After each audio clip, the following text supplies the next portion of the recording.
বিসমিল্লাহির রহমানির রহিম। পবিত্র মাহে রমাদানের 23তম দিনে সম্মানিত ইমাম, খতিব, মুয়াজ্জিন এবং অন্য ধর্মের ধর্মীয় গুরুদের নিয়ে আয়োজিত আজকের এই অনুষ্ঠানের সম্মানিত সভাপতি, অনুষ্ঠানে উপস্থিত বিশিষ্ট আলেম মাশায়েখগণ, উপস্থিত অন্যান্য ধর্মের ধর্মীয় নেতৃবৃন্দ এবং ধর্মীয় গুরুবৃন্দ, মন্ত্রিপরিষদের সদস্যবৃন্দ, উপস্থিত বিভিন্ন পর্যায়ের সরকারি কর্মকর্তা বৃন্দ এবং উপস্থিত সকল সম্মানিত উপস্থিতিবৃন্দ, আসসালামু আলাইকুম। আজকের এই ব্যতিক্রম ধর্মী এই অনুষ্ঠানে আপনারা এমন কিছু মানুষ আজকে এখানে একত্রিত হয়েছেন, কোনো বাধ্যবাধকতা ছাড়াই মানুষ যাদেরকে সম্মান করে, জীবনের অনেক কঠিন মুহূর্তে যাদের কাছে দুটো ভালো উপদেশ বা সঠিক পরামর্শ মানুষ আশা করে এবং পেয়েও থাকে। আজকের এই অনুষ্ঠানে রয়েছেন ইসলাম ধর্মের ধর্মীয় ব্যক্তিত্ব, ইমাম, খতিব, মুয়াজ্জিম সাহেবগণ। উপস্থিত রয়েছেন একই সঙ্গে হিন্দু, বৌদ্ধ, খ্রিস্টান ধর্মের বিভিন্ন নেতৃত্ব, পুরোহিত, সেবায়েত, বিহার অধ্যক্ষ এবং উপাধ্যক্ষ। যে উদ্দেশ্যে আজ আমরা এখানে একত্রিত হয়েছি, ইতিমধ্যেই আপনারা সেটি দেখেছেন, সেটি জেনেছেন, সেটি আপনারা শুনেছেন।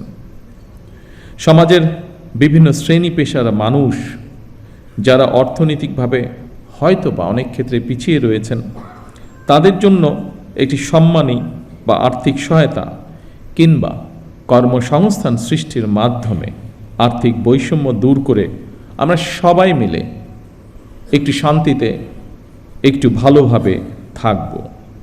জাতীয় নির্বাচনের আগে আমরা জনগণের কাছে সেই রকমই প্রতিশ্রুতি দিয়েছিলাম। জনগণের রায়, আল্লাহর রহমতে বিএনপি সরকার গঠনের পর ভোটের কালই নোট থেকে মোচনের আগেই আমরা আমাদের সকল প্রতিশ্রুতি ধারাবাহিকভাবে বাস্তবায়নের কাজ শুরু করেছি। আলহামদুলিল্লাহ, এর জন্য আমি আল্লাহর দরবারে লাখো শুকরিয়া আদায় করি। সম্মানিত উপস্থিতিবৃন্দ, আপনারা দেখেছেন অর্থনৈতিকভাবে পিছিয়ে পড়া নারী সমাজের জন্য আমরা ইতিমধ্যেই ফ্যামিলি কার্ড চালু করেছি। পর্যায়ক্রমিকভাবে এই কার্ড সারা বাংলাদেশে 4 কোটি পরিবারের নারী প্রধান তারা প্রত্যেকে ইনশাল্লাহ পাবেন। আগামী 14ই এপ্রিল তথা 1 বৈশাখ থেকে আমরা ইনশাল্লাহ ফার্মার্স কার্ড বা কৃষক কার্ডের পাইলট প্রজেক্ট চালু করব। ইনশাল্লাহ আগামী 16ই মার্চ দিনাজপুর থেকে শুরু হচ্ছে আমাদের খাল খনন কর্মসূচি। আবারও আল্লাহর কাছে শুকরিয়া, আলহামদুলিল্লাহ, আজ থেকে খতিব, ইমাম, মুয়াজ্জিম এবং অন্য ধর্মের ধর্মীয় গুরুদের জন্য আর্থিক সহায়তা বা সম্মানী কর্মসূচির পাইলট প্রজেক্ট চালু হলো। দেশের প্রতিটি নাগরিকের রাজনৈতিক এবং অর্থনৈতিক ক্ষমতায়ন নিশ্চিত করার মাধ্যমে আমরা আমাদের দেশকে একটি শক্তিশালী ভিত্তির উপরে প্রতিষ্ঠিত করতে চাই, যাতে করে আর কোনো ফ্যাসিবাদ কিংবা তাদের তাবেদার অপশক্তি মানুষের স্বাধীনতা কেড়ে নিতে না পারে, কথা বলার অধিকার কেড়ে নিতে না পারে। আজ এই মঞ্চ থেকেও এরকম একটি কথা বলা হয়েছে যে যারা ধর্মীয় গুরু আপনারা আছেন প্রত্যেকটি ধর্মের, তারা স্বাধীনভাবে যাতে কথা বলতে পারেন সেই বিষয়ে আলোকপাত হয়েছে আজকে এখানে। আমি সবসময় বিভিন্ন সময় আমার বক্তব্যে একটি কথা বলার চেষ্টা করেছি। আমি একজন রাজনৈতিক কর্মী হিসেবে দৃঢ়ভাবে বিশ্বাস করি যে দেশের নাগরিকদেরকে যদি দুর্বল করে রাখা হয় তাহলে রাষ্ট্র কখনোই শক্তিশালী হতে পারে না। এবং সেই জন্যই আমাদের ইচ্ছা, আমাদের দর্শন, আমাদের পরিকল্পনা বাংলাদেশের নাগরিকদেরকে আমরা রাজনৈতিক এবং অর্থনৈতিকভাবে ধীরে ধীরে শক্তিশালীভাবে গড়ে তুলতে চাই, যদি আমরা রাষ্ট্রকে শক্তিশালী করতে চাই। সম্মানিত উপস্থিতিবৃন্দ, ধর্ম বর্ণ নির্বিশেষে প্রতিটি শ্রেণী পেশার মানুষ তথা প্রতিটি নাগরিকের আর্থিক সামাজিক নিরাপত্তা নিশ্চিত করার জন্য সরকার রাষ্ট্রীয় সামর্থ্যের সবটুকু দিয়ে চেষ্টা চালিয়ে যাচ্ছে এবং ইনশাল্লাহ চালিয়ে যাবে। তবে নাগরিক হিসাবে আমাদের প্রত্যেকের রাষ্ট্র এবং সমাজের প্রতি কিছু দায়িত্ববোধ অবশ্যই রয়েছে, যা সম্পর্কে আপনারা কম বেশি সকলেই নিজেরাও ধারণা রয়েছে। নাগরিক হিসাবে আমরা যদি যে যার অবস্থান থেকে রাষ্ট্র এবং সমাজের প্রতি যার যার সঠিক দায়িত্বটি পালন করি, আমি এই দেশের নাগরিক হিসাবে, একজন রাজনৈতিক কর্মী হিসাবে দৃঢ়ভাবে বিশ্বাস করে ইনশাআল্লাহ দ্রুততম সময়ের ভিতরে আমরা রাজনৈতিকভাবে এবং অর্থনৈতিকভাবে একটি সুন্দর স্বনির্ভর আমাদের প্রত্যাশিত বাংলাদেশ গড়ার কাজে এগিয়ে নিয়ে যেতে পারব। সম্মানিত ধর্মীয় নেতৃবৃন্দ, দুনিয়ার কল্যাণের পাশাপাশি আখিরাতের কল্যাণের জন্য প্রার্থনার কথা পবিত্র কোরআনে কারিমে উল্লেখ রয়েছে। ইহকালীন পরকালীন কল্যাণ বিষয়ক নির্দেশনা নিঃসন্দেহে অন্য ধর্মাবলম্বী ধর্মীয় বিধিবিধান অনুযায়ী নির্দেশিত রয়েছে। সুতরাং ধর্মীয় বিধিবিধানের আলোকেই আপনারা আপনাদের শিক্ষা, দীক্ষা ও যোগ্যতা এবং অভিজ্ঞতাকে কিভাবে আরও বেশি করে দেশ এবং জনগণের কল্যাণের প্রয়োগ করতে পারেন, সেই চিন্তা এবং চেষ্টাও অব্যাহত রাখা অত্যন্ত জরুরি এই দেশের জন্য। অর্থনৈতিকভাবে সমৃদ্ধ রাষ্ট্র মানুষের জীবনে হয়তো আর্থিক স্বাচ্ছন্দ্য নিশ্চিত করে, কিন্তু ধৈর্য, সততা, কৃতজ্ঞতা বোধ, শ্রদ্ধা, আনুগত্য, সংহতি, সহনশীলতা, উদারতা, বন্ধুত্ব, বিনয়, দায় কিংবা দয়া, এই সমস্ত বৈশিষ্ট্যগুলো অর্জন ছাড়া একজন ব্যক্তি মানবিক গুণাবলী সম্পন্ন হয়ে উঠতে পারে না। এই ধরনের মানবিক বৈশিষ্ট্যগুলো অর্জনের জন্য ধর্মীয়, সামাজিক, নৈতিক মূল্যবোধে উজ্জীবিত হওয়া অত্যন্ত জরুরি বলে আমি মনে করি। বিশেষ করে স্বৈরাচারের পতনের পর, বিতাড়িত হয়ে যাওয়ার পর এটি সমগ্র দেশে সকল শ্রেণী, সকল বয়সের মানুষের মধ্যে আরও বেশি প্রয়োজন। বিশেষ করে আগামী দিন যারা এই দেশকে নেতৃত্ব দেবে তাদের জন্য আরও বেশি প্রয়োজন।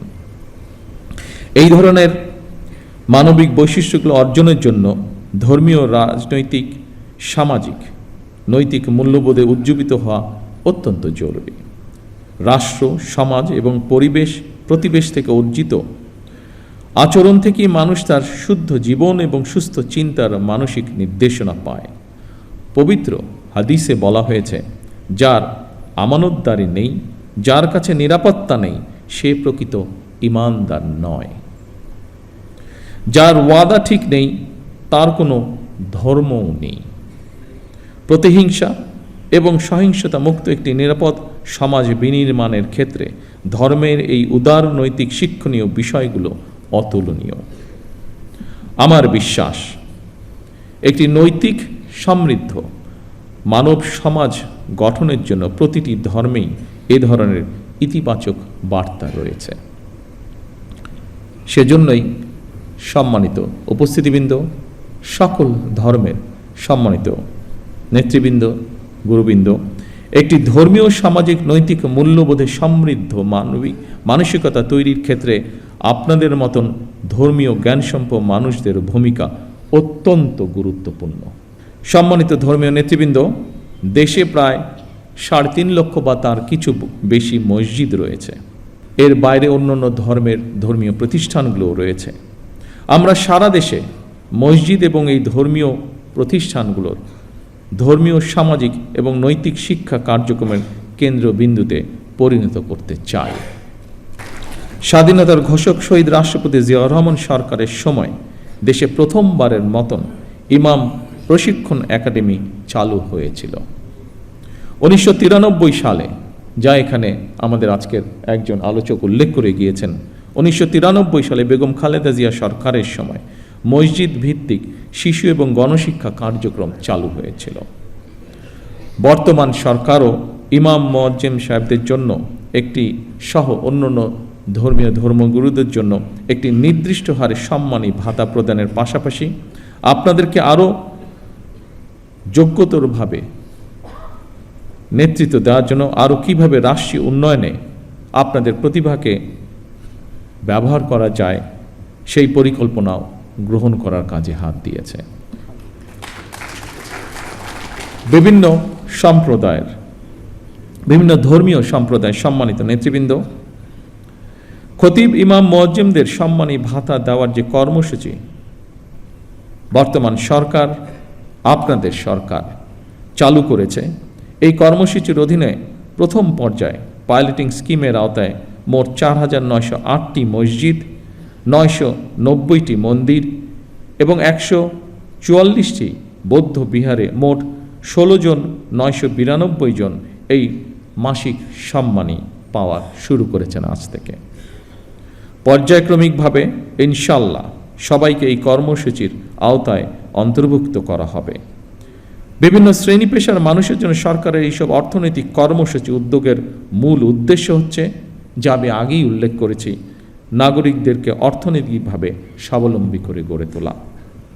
তবে আপনাদের কাছে একটি বিনীত আহ্বান, আপনারা কেউ মসজিদে কিংবা যার যার ধর্মীয় উপাসনালয় দায়িত্ব পালনের পাশাপাশি নিজেদেরকে বিভিন্ন অর্থনৈতিক সামাজিক কর্মকাণ্ডে সম্পৃক্ত করতে চাইলে আপনাদের সেই উদ্যোগ বাস্তবায়নে সরকারের সর্বোচ্চ চেষ্টা থাকবে সহযোগিতা করার। এর বাইরে বর্তমান স্বরাষ্ট্র মন্ত্রণালয় প্রত্যেকটি জেলা এবং উপজেলায় আইন শৃঙ্খলা কমিটিতে একজন ইমাম অথবা একজন খতিব অথবা সেই এলাকার ধর্মীয় অন্য কোনো ধর্মের ধর্মীয় গুরু, তাদেরকেও আমরা সিদ্ধান্ত নিয়েছি একজন সদস্য আমরা রাখব। সম্মানিত উপস্থিতিবৃন্দ, আমরা আজ সব ধর্মের মানুষ একসঙ্গে বসেছি, এক কাতারে বসেছি। এটিই আমাদের বাংলাদেশের আবহমান কালের ঐতিহ্য।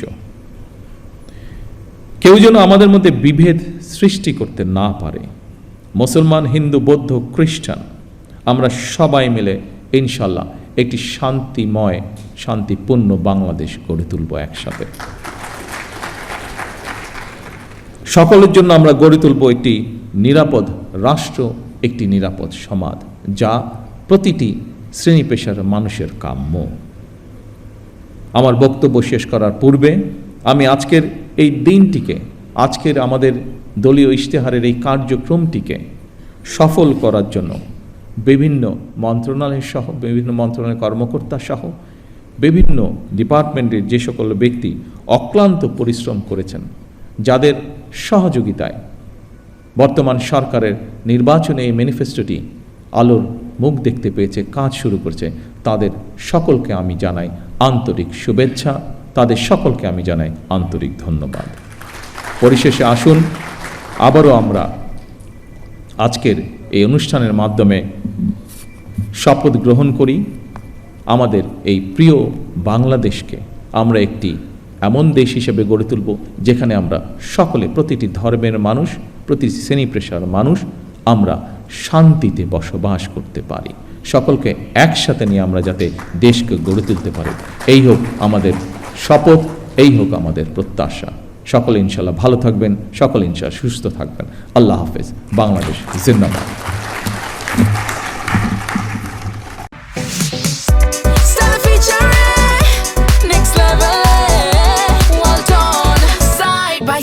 Fridge.